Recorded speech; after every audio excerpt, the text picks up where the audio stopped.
In this video, I'll tell you about the huge success of Trench Crusade and what it means to the wargaming industry, and to you.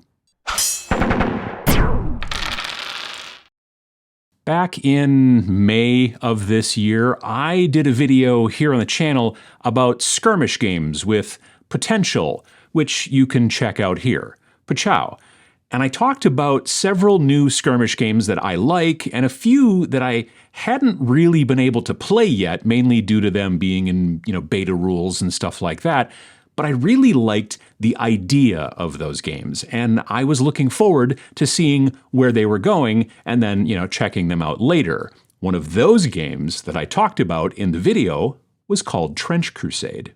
Trench Crusade is a skirmish wargame in an alternate version of our world. In this alternate timeline, things kind of diverge back during the Crusades in like 1099. According to the blurb in the current rules PDF, during the Crusades, a heretical band of Templars dared defy the Almighty. Casting aside their sacred vows, they unleashed the forces of hell upon the earth. Over 800 years later, in the year of our Lord, 1914, this brutal, merciless war between the forces of heaven and hell rages on. The game was concepted and created by Mike Francina, who is an amazing artist from predominantly the video game industry, and the rules were designed by Thomas Piernan, who I think I am mispronouncing, and I apologize. But you probably know him because he designed, the beloved Mordheim, amongst many other titles as well. Reading through the rules and looking at all the art and the character designs for the 5 different factions, I was very impressed by what I saw, even in this early version, way back in May when I was looking at it. And being so impressed, that's why I added it to the video about skirmish games with potential. Now it seems that I was right. As of filming this video, their most recent Kickstarter, which is not their first Kickstarter, I don't think. They had a smaller one previously for some model sculpts from the game sometime last year or something like that. But this new Kickstarter raised $3.3 million from over 20,000 backers in only 2 weeks, with pledge levels as small as $1, which is kind of more of a tip at that point, really, up to an $888, level, which includes the upcoming, fancy printed book and all the miniatures from the entire game, all 5 factions plus, as well as terrain packs and each faction's custom dice. It's a pretty amazing achievement. What I really found so amazing was that they were able to get this much support without a massive marketing budget, as far as I can tell. Usually when a Kickstarter does really well, whether in tabletop gaming or, whatever, it's because of one of 2 things. It's either really very good and a lot of people start talking about it and creating content about it, word of mouth, all that kind of stuff, or they spent a huge amount of money for marketing and advertising, which becomes kind of a it takes money to make money kind of situation. I have been bombarded by Kickstarter marketing in the past. There is an RPG map creating application called Dungeon Alchemist that had a Kickstarter, several years ago. It looked very cool, right? You just draw some rectangles for rooms and up would bounce a dungeon room or a tavern room or whatever kind of, RPG environment that you would need. It was compelling, and I saw the ads on Facebook and YouTube and other places constantly during the Kickstarter. They followed me everywhere. I almost backed it because it looked so cool and I saw it everywhere, but I had no use for it. I don't play RPGs. It didn't work on me in the end, but it certainly worked on others. They raised 2.4 million euros during their Kickstarter, and now it's even available for download on Steam. But believe me, they dropped a lot of cash on marketing to be able to raise that 2.4 million. That's why I'm so impressed and intrigued by Trench Crusade raising nearly $3.5 million for a bloody and violent, religiously themed skirmish game, seemingly without a massive marketing budget that bludgeons the target audience with constant ads. Now, admittedly, I'm a member of the Trench Crusade Facebook group, so maybe that's why I didn't see any ads on Facebook. Why pay money to preach to the choir, right? Like when you're setting up Facebook ads, you can choose market segments who will and won't see your ads. And smartly, they maybe just decided that members of the Facebook group don't need to see those ads, perhaps, or whatever. Maybe there were Facebook ads that I just weren't seeing. Let me know in the comments down below if you saw a bunch of ads for the Trench Crusade Kickstarter. But I asked a bunch of people on Blue Sky as well and on my own Discord, and nobody really saw ads like that. The real thing that intrigues me about Trench Crusade's success is this. What does this mean for the tabletop wargaming industry and community? You'll notice that I didn't title this video something dumb like The New Warhammer Killer, or whatever, that kind of thing.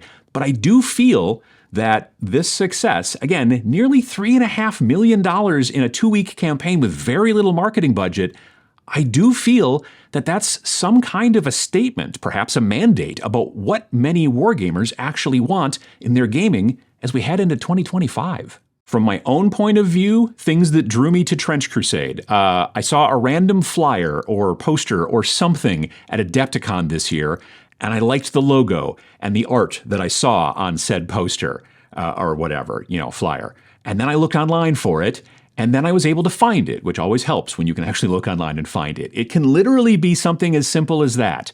But then it was the pedigree of the people making the game that caused me to want to dig deeper. Once I learned that it was a skirmish game and not an army scale game with, lots and lots and lots of models, then I was even more interested. And the fact that it was miniature agnostic at the time, things have changed a little bit, that helped even more. I hear people say all the time that you can't go up against Games Workshop, there's no way to beat them, no way to beat Warhammer. A game like Trench Crusade shows exactly what I've been saying for quite some time now. Why bother beating them? The wargaming industry isn't a zero-sum game. Now, if you want to play competitively in the biggest tournaments in the world, then yes, you better play 40K.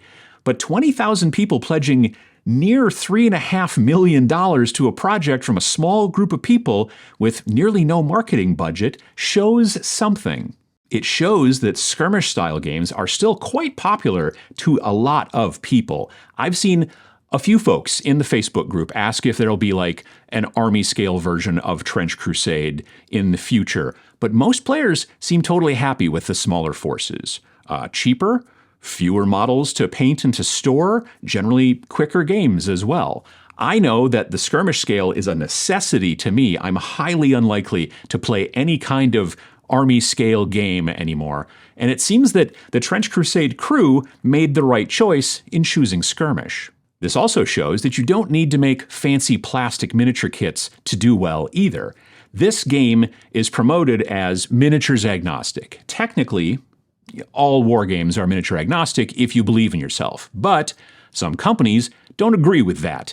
Show up to some official events held by certain companies and bring out your non-official miniatures and see what happens.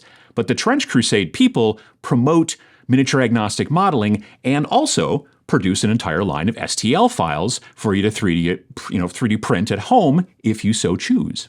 But what if you don't have a 3D printer or a friend with one? Well, they're using a service called Only Games, which I think is a subsidiary of My Mini Factory, to print these models for you and send them to your home. Now, did some people probably not back the game because they wanted, fancy plastic models on sprues? Certainly, it probably happened. But fancy plastics are incredibly expensive to set up.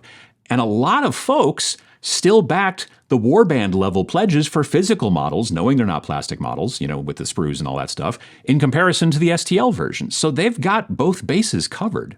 Many of us have probably backed a Kickstarter in our time that we regretted. Sometimes it's because it just never really happened as advertised. Case in point, Rivenstone, which I backed, stupidly, and it had a pretty big marketing budget, I suspect. I saw ads and lots of sponsored content creator videos, and it still only made just a little under $250,000, and I'll be stunned if it actually is ever properly fulfilled.